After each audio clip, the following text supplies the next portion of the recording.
The Halloween update is on its way to Rise of Kingdoms, and funny enough, they're making ranged combat even stronger. So in this video, I'm going to talk about the upcoming changes, and significantly, several things that were not mentioned in this update note, like the equipment system.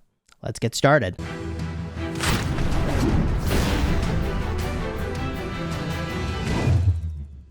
Hello my friends and welcome back. I'm Chisgule Gaming, and today's video is sponsored by the makers of Rise of Kingdoms. And every time there's an update, you know Chisgule is going to go in and share a bunch of information that might not have been explicitly stated in the update note. So my aspiration today is to bring you information above and beyond what you see here. Let's start with the upcoming Rock Global Championship, the Grand Prix tournament.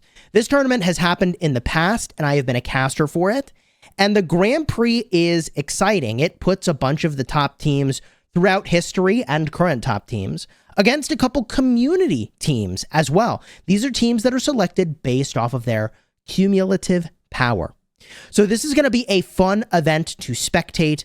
I believe that this is a similar sort of a format to the sort of grand championships where everybody's got access to every commander. But last time around, I think they also had equipment. So we'll see what the detailed rules are, but be on the lookout for some exciting stuff. Up next, the Halloween event series will begin. A spooktastic night approaches. There'll be a Hallows Eve 7-day quest series. The Monster Mash decorating a frightful fiesta. That sounds like maybe a 7K gem event, although we just had one of those. Ghastly gifts. If you run into any spooky pumpkins, be sure to pick them up. Protect the supplies. Okay, you protect a caravan. The Ghoulish Graveyard. The graveyards outside your city abound with shrieking and wailing. Many spirits are trapped there waiting for you to come release them. If I'm not mistaken, this is the event where you do a bunch of scouting. Scouting reveals quests, then you do the quests. We've had that historically on Halloween. So the other thing to expect is a recharge event. There's always one when a holiday comes around. If you are spending in the game, that is a good time to do that spending when you get extra stuff for doing so. Up next is the Season of Conquest Storm of Stratagems story adjustments. This is the new KvK. They've removed the sign-up restrictions. All qualifying kingdoms can now sign up. Okay. They've rebalanced some of the stratagem effects. So you may recall that in this KvK format, you get a portfolio, which dictates the different types of stratagems you can apply. You then select stratagems, which are basically very specific buffs. Some of them even give you effects that you can get from other KvKs. For example, I believe you can select a stratagem that gives you an artifact. The artifact is an accessory that converts all instances of one troop type to another troop type. So I'm doing this right now in Warriors Unbound on my restart account, where I'm either going to take Nevsky or Joan Prime and make them an infantry commander to pair with Guan Yu. It's going to be a good time, okay? So they've rebalanced some of the stratagems. They've adjusted the number and placement of the level 4 and level 9 passes. I'm actually kind of eager to see the map changes. They've added more ancient ruins and altars of darkness and adjusted the order and timing of the chronicles. Wow. And they fixed some bugs. Okay. There are some PC version improvements. These are pretty minor, although I actually love to see this. Optimize the screen adaptation. Should be compatible with widescreen. Cool. And they optimized a number of resources to improve visual performance. That's a huge win. If that is getting rid of some of the visual lag, that'd be a huge win. Improving visual performance in any way, I'll take it. I hope they do that every single time. From here, other improvements. This is what I said in the beginning. Adjusted the skills of Margaret and Bobber. Increased the power of some skills.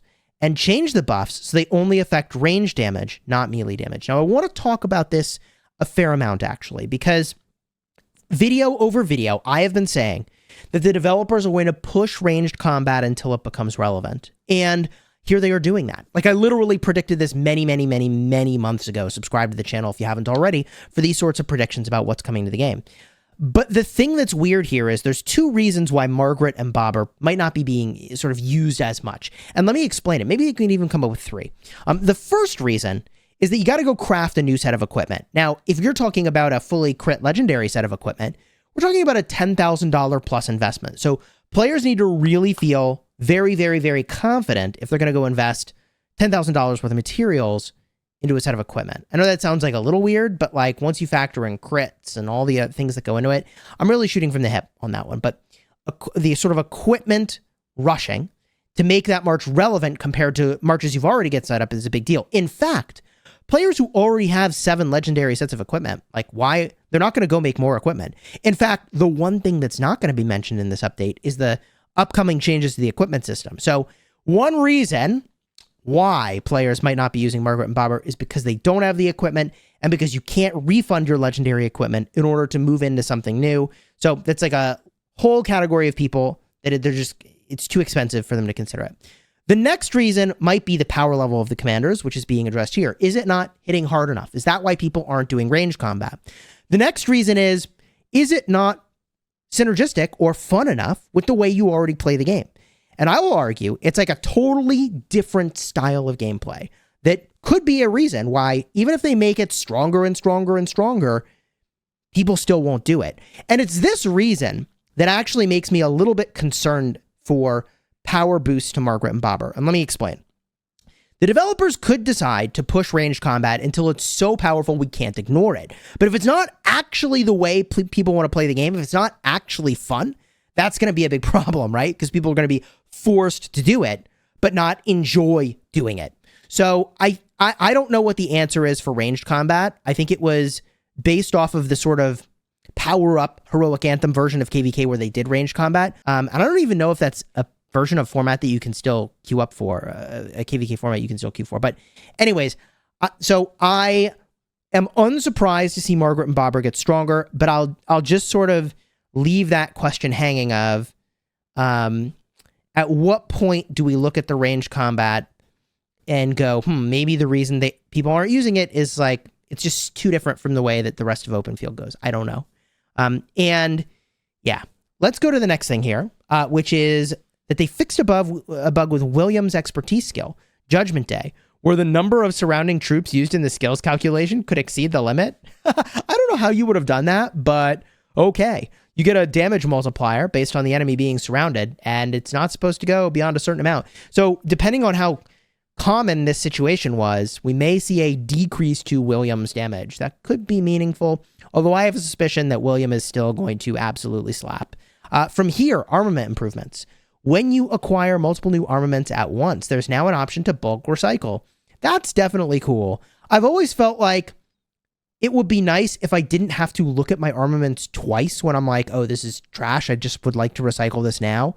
Like when I open armaments and I see they're all trash, let me recycle them at that moment in time instead of inflicting a double burden on me for having to look at them now and look at them later. So I think this is definitely a good thing that you can, it sounds like if you acquire multiple at once, there's an option to bulk recycle some of the ones you don't want to keep. That's great. That is a really good thing because there's a lot of, in my opinion, effort and energy that goes into managing your collection of thousands of armaments, right? Added an option to classify armaments by formation to the armament section of the inventory. Okay, cool. Optimized how filtering by attributes in the equipment interface works. You can now filter by unit type and attributes separately. All right, now, up next, they've added a custom formation feature. Now, this is a weird word to use, the word formation, because now formation means something, right? Like formation means wedge or arch or echelon related to your armaments, right? But I think this is different. They say added a custom formation feature. You can now set up a temporary custom formation, allowing you to control all troops in the formation simultaneously. What I think this means, okay, for those of you that are tuning into my live streams, is that you could make a formation with your marches like a V, okay? The almighty ducks over here. You could make a formation like a V with your troops, maybe, and call it like, boom, I've now put all of my different armies into a formation. Okay, so I've got like, let me give an example, right? Like I've got Guan with Skippy, and maybe that's the front of the formation. And then the next part of the wing of the V I'm going to make, could be, Trajan with Ethel and, Zhuge Liang with Nebu or whatever you're doing, right? Like maybe you put your weaker marches in the back, your squishier marches in the back, your tankier marches in the front. Am I misunderstanding? I don't quite understand what this word formation means in this context. So I think they're saying maybe you can make a sort of configuration of your open field marches and then array and like move them in that configuration. Let me know what your thoughts are down below in the comments. They've also optimized how troop buffs are displayed in battle reports, making it easier to compare the attributes. 10 out of 10, love to see it. Battle logs are a lot of work to look at, and I know a lot of people won't ever do it, but if you want to understand how the game works, you look in those battle logs. Or you just subscribe to the channel because I'll just explain it to you. Maximum number of members you can add to your Alliance pass list has been increased from 30 to 60. Let me tell you something. I have been on the pass list, and gosh bless if it isn't the greatest feature they've possibly ever added to the game. Second to perhaps the ability to properly banish rogues. Like, let me tell you something. You'll love this pass list. It's so good to be on the pass list. You don't wait at the door. You just apply and you're in. Gosh bless. I don't know why there's a limit to any number of members. I want this number to go up, but this is awesome. So all in all, this update's exciting, but it's missing something really major. This update has absolutely no mention whatsoever of the changes to the equipment system. Now, I'm really not surprised that it takes time to get the equipment system changes done. This update is going in on 10.17, but you may recall that the equipment system's getting an update, and I'll have a card in the end screen in just a minute, where the developers revealed, and I do feel very fortunate, big shout out to the developers, to have participated in this conversation about the future of the equipment system. But basically, you'll be able to sort of tier up equipment. So in addition to being able to sort of have the special talent, you can take it to like tier 2, tier 3, tier 4, tier, I don't know, however many tiers they do. And we don't know what the stat gain is going to look like. We don't know what the material cost exactly is going to be yet. We don't know what the pattern cost final, like maybe. I think it's a full, complete pattern that you need to do this, but you know, like any of this stuff subject to change. But I have been hoarding materials like a madman, just kind of waiting for this new system to come in. And there's no mention of it yet. So it might be middle of November, around Thanksgiving time frame in America, US Thanksgiving. Shout out to Canadian Thanksgiving. I know that just happened very recently. But it may be in that time frame for US Thanksgiving where we perhaps get the new equipment system. And if you've got fighting before then, like I do on my Restart account on the 12th, October 12th, I'll be fighting. I'm going to live stream that. Subscribe if you haven't already. I am going to have to spend the materials in advance of that pass opening. Like, you can only hoard up until your next fight. And by that point, bro, you got to spend down, right? So in case you haven't seen in all my other videos, I'm a huge advocate of saving materials until a critical moment, because you never know how the meta is going to change between I've left KvK and I'm about to fight in my next KvK. Because that time frame, depending on what kingdom you're in, I mean, for me, it was like an upwards of like 9 months almost for one of the... Okay, anyways. You don't know how long that time frame is going to be, and a lot can change. For example, Margaret and Barbara got stronger. So if you enjoyed the vid, throw a like on here, and I'll have 2 cards in the end screen you might want to check out. One is going to be that equipment system update that theoretically is on its way maybe next month. The other card I'll have in the end screen is that spooky Halloween event, in case you want to see how that works.